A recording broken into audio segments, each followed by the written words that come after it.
Madame de Rênal remarqua qu'il parlait plus souvent que de coutume à mademoiselle Élisa. Elle apprit que ces entretiens étaient causés par la pénurie de la très petite garde-robe de Julien. Il avait si peu de linge qu'il était obligé de le faire laver fort souvent hors de la maison, et c'était pour ces petits soins qu'Élisa lui était utile.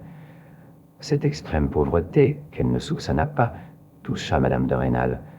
Elle eut envie de lui faire des cadeaux, mais elle n'osa pas. Tourmentée par l'idée de la pauvreté de Julien, madame de Rênal parla à son mari de lui faire un cadeau de linge. « Que Dieu prie, répondait-il. Quoi? Faire des cadeaux à un homme dont nous sommes parfaitement contents et qui nous sert bien?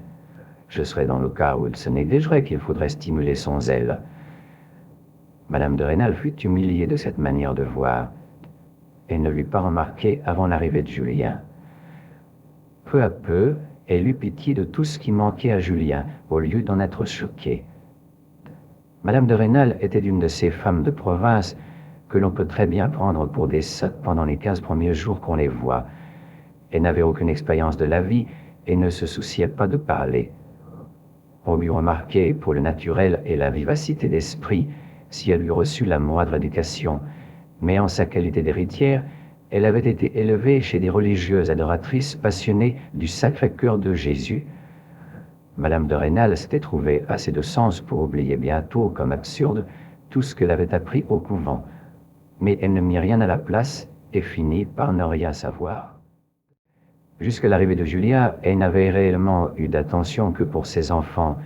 Leurs petites maladies, leurs douleurs, leurs petites joies occupaient toute la sensibilité de cette âme qui, de la vie, n'avait adoré que Dieu quand elle était au Sacré-Cœur de Besançon.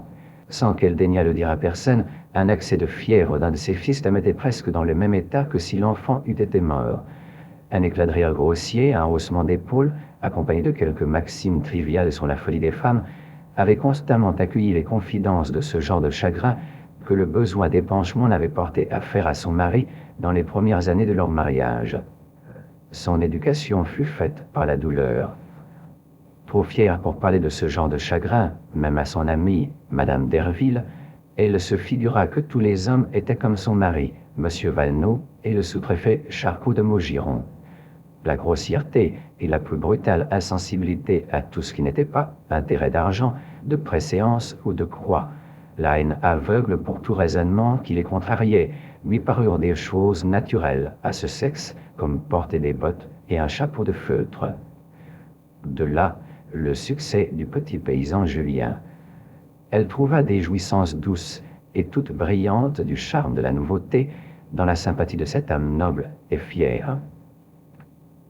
Madame de Rênal lui eut bientôt pardonné son ignorance extrême, qui était une grâce de plus, et la rudesse de ses façons qu'elle parvint à corriger.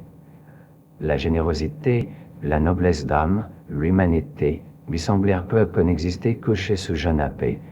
Elle eut pour lui seul toute la sympathie et même l'admiration que ces vertus excitent chez les âmes bien nées.